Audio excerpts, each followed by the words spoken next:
Chers amis, bonjour. Nous sommes le jeudi 24 octobre 2024. Il est 9h30. Quelques news de l'Arménie, de l'Artsakh et de la diaspora arménienne. Donc, information importante. Donc, hier, au Parlement européen, les députés européens ont appelé l'Union européenne à mettre fin au contrat gazier avec l'Azerbaïdjan et à boycotter la COP29 qui se tiendra le mois prochain en novembre, donc à Bakou. Voilà, donc de nombreux députés européens ont pris la parole, dont François-Xavier Bellamy, de nombreux amis aussi de l'Arménie, puis des droits humains. Voilà, ils ont quand même fait état de cet État qui est un État dictatorial d'Azerbaïdjan qui ne respecte pas les droits de l'homme, qui ne respecte pas le droit du peuple de l'Artsakh, qui ne respecte pas qui occupe l'Arménie. Donc voilà, donc et l'ensemble comment dirais-je, la majorité des députés donc ont voté pour une sanction contre l'Azerbaïdjan, dont l'arrêt de la fourniture de gaz. Je crois que ça sera un coup très sévère porté à la dictature d'Aliyev, hein, de l'Azerbaïdjan. Alors, de son côté, donc, autre information, donc, oui, on est en campagne électorale américaine, comme vous le savez. Donald Trump, qui ne manque pas d'air en fait, hein, il a critiqué le gouvernement Biden, Joe Biden, Kamala Harris, pour avoir laissé faire l'épuration ethnique, le nettoyage ethnique des Arméniens de l'Artsakh il y a un an. Voilà. Or, c'est ce même, comment dirais c'est sous les élections, lors des élections américaines avec Trump, qui est un ami de la Turquie et de l'Azerbaïdjan, il faut quand même pas l'oublier, que s'est déroulée la guerre de 44 jours en Artsakh dans l'indifférence générale de Washington, des États-Unis, à cause aussi en partie donc de ce, comment dirais-je, de Trump qui ne s'intéresse pas aux Arméniens, mais là, en période électorale, voilà, il accuse le gouvernement Biden d'avoir laissé faire le nettoyage ethnique, ce qui est en partie vrai, hein. Il faut dire que les Américains ont laissé faire, bien sûr, pour ne pas vexer peut-être les Russes qui sont au Sud-Caucase. Euh, voilà, une accusation qui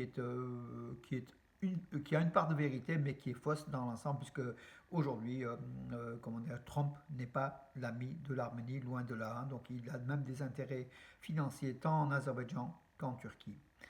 Euh, voilà donc en information.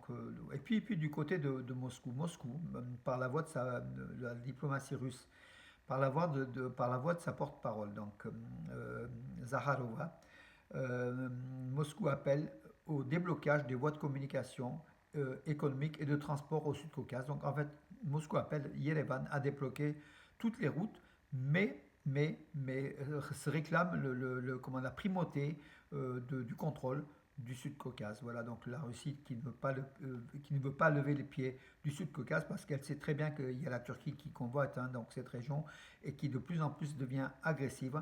Voilà, donc c'est aussi comment dirais-je, c'est un avertissement de la Russie en disant cette région-là, on veut que les voies de communication fonctionnent.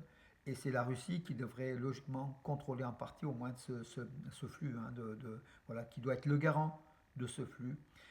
Voilà, elle s'investit du droit d'être sur place et de régler à sa façon.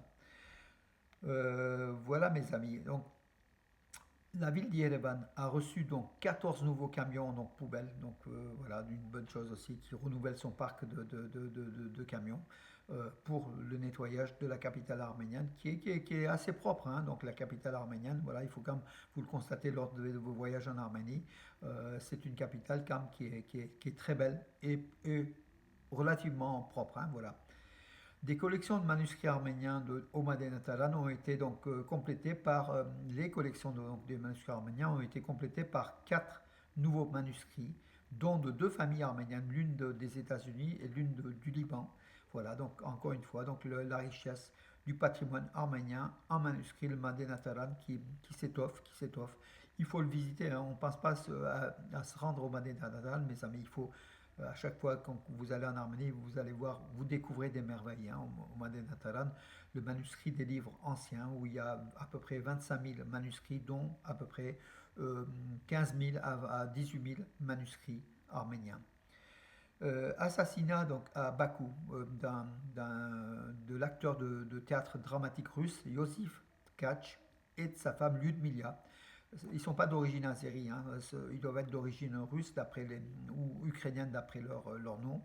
Ils ont été assassinés à Bakou par sans doute un islamiste. Hein, voilà. Comme quoi c'est un pays dangereux.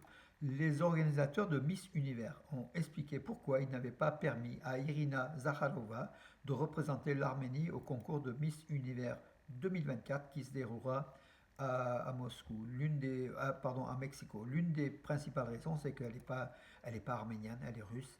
Elle ne connaît pas la culture arménienne, elle n'est pas investie de l'Arménie. Et puis voilà, à partir de Moscou, elle veut représenter l'Arménie à ses Miss Univers, donc 2024. Donc voilà, sa candidature a été, comment dirais-je, a été refusée par les organisateurs. Euh, grand succès de la vidéo de la chanson Cosmic Friend de Léo qui représentera l'Arménie donc le 16 novembre à Madrid en Espagne lors de l'Eurovision Junior 2024. Cette chanson est l'une des allez, 3-4 favoris, hein, donc, favorites du concours de l'Eurovision 2024.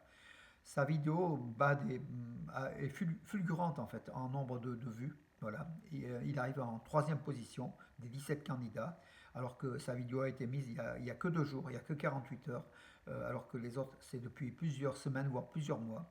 Voilà, il va passer en tête de toute façon des vues sur YouTube de sa vidéo. Et regardez mes amis, sa vidéo elle est pas mal, hein, la chanson de Léo qui représente donc l'Arménie. Il n'a que 10 ans, mais il a beaucoup de talent. Voilà l'Arménie qui affiche aussi sa suprématie en matière de concours d'Eurovision hein, junior. L'Arménie qui a gagné par 2 fois d'ailleurs le concours.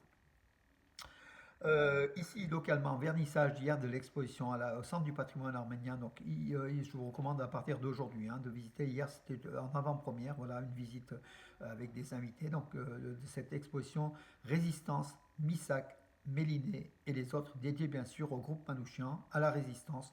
Un très beau, une très belle exposition avec quatre thèmes, quatre inclinaisons du thème, hein, donc de Missak Manouchian et la résistance. Donc voilà, donc nous on a eu la chance hier de visiter voilà, au centre du patrimoine arménien de Valence. Et puis hier, toujours à Valence, Jean-Pierre Sakoun à la mairie de Valence. Jean-Pierre Sakoun, l'homme qui a aussi qui a contribué énormément à la panthéonisation de Missak et Méline Manouchian. Il a reçu l'ordre national donc, de la Légion d'honneur.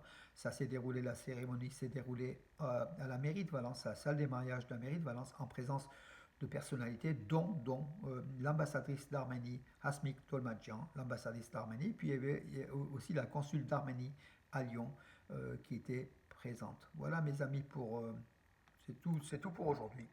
Je vous donne rendez-vous à demain et bonne journée. Demain soir, n'oubliez pas mes amis, Arménia, 30e anniversaire, 20h30, salle de la MJC Jean Moulin. On en reparlera demain. Voilà, bonne journée.